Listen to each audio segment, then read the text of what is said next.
5 seconds.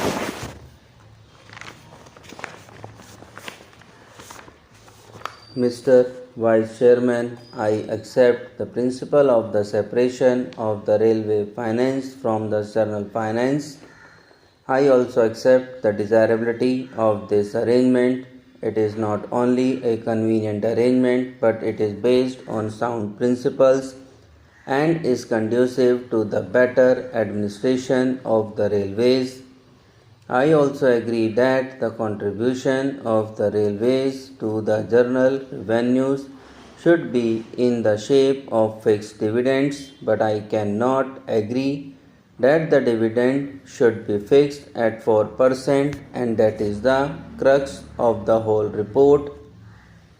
As a matter of fact, the committee was instituted only to go into that matter, whether the dividend payable at the present time, that is 4%, was reasonable or not, and whether this arrangement should continue.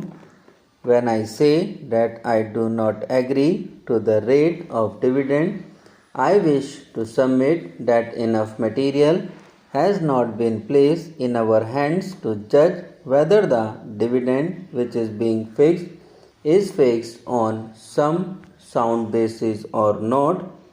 The committee has not examined certain vital matters concerning the administration of the railways, and what I find is that the whole arrangement is very superficial. It appears to me that the railway administration and the finance administration came to an agreement, and the committee did not find it necessary because of the agreement between the two ministries to examine and go into the vital matters which affect this issue. It is not clear how this dividend, if we fixed at 4%, is going to react on the working of the railways, and particularly on the future development of the railways, and also on the present structure of the fares and freights. This question has not at all been examined, and we do not know what reaction it is likely to have. These are very vital matters, and I think that they need a thorough examination before we can come to correct conclusion in this matter. As we know, there is a pressing demand for reduction in the railway fares, particularly for the third class passengers. This demand has been made on the floor of this house, and I think there is great justification behind this demand, and more particularly now when we find that the prices of agricultural goods have gone down, we will have to take into consideration the question whether the rural population, who will get much lesser return for their products now will be able to pay the same fares and freights. I also wish to draw your attention to the fact that the Federation of Indian Chamber of Commerce had submitted a memorandum to the Honorable Railway Minister asking him for an examination and revision of the freight structure. I do not know what the revision position today is, and unless and until we are enlightened about that, unless and until we know what we stand in relation to freights and fares, we are not in a position to take any decision whether the rate of dividend should be 4% or not. I should like to ask the Honorable the Railway Minister whether, in view of this strong demand made by the people through their representatives in both the Houses of Parliament, and in view of the changing economy with which we are faced, he can give us an assurance that he will be able to discharge his obligations and responsibilities and commitments, that he will be able to pay a dividend of 4%, and yet he will be able to reduce the freight and fare rates.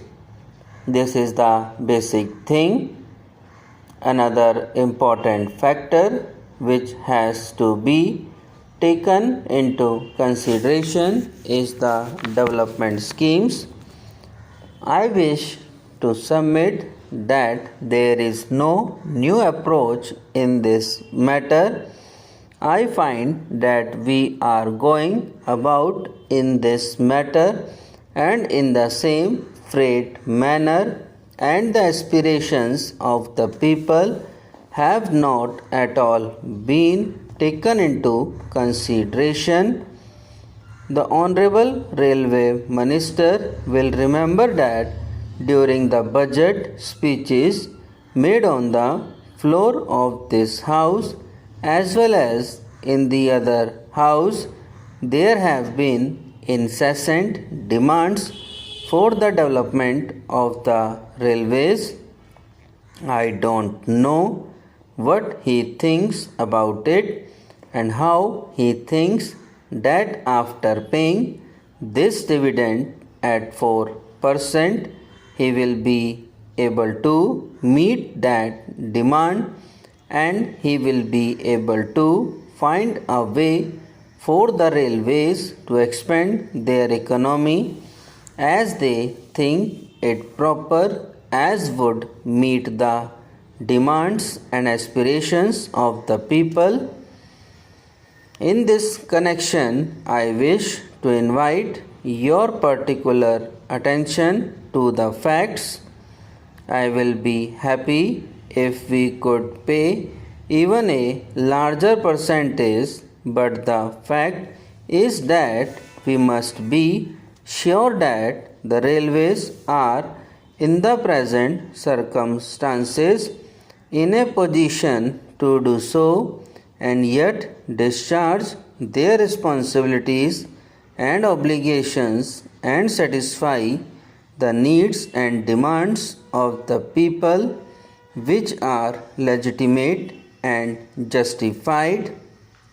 Now, when we fix the dividend at 4%, what happens is that we also fix that of these projects which are to be considered as remunerative at 5%, because the railways want a margin of 1%.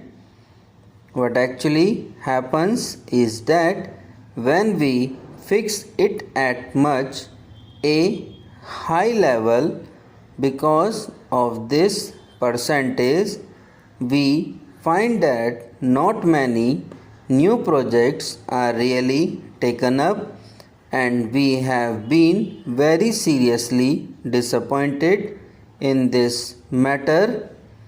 I therefore think that in the present circumstances, the railways cannot afford to pay a dividend of 4%. May I ask the Railway Minister whether it is not a fact that even he has not been able to contribute fully, or even he will fall short by about rupees 60 crores in his contribution towards the plan, out of the rupees 400 crores that the railways have to contribute. I find from his speech that they are faced with a net shortfall of about rupees 62 crores.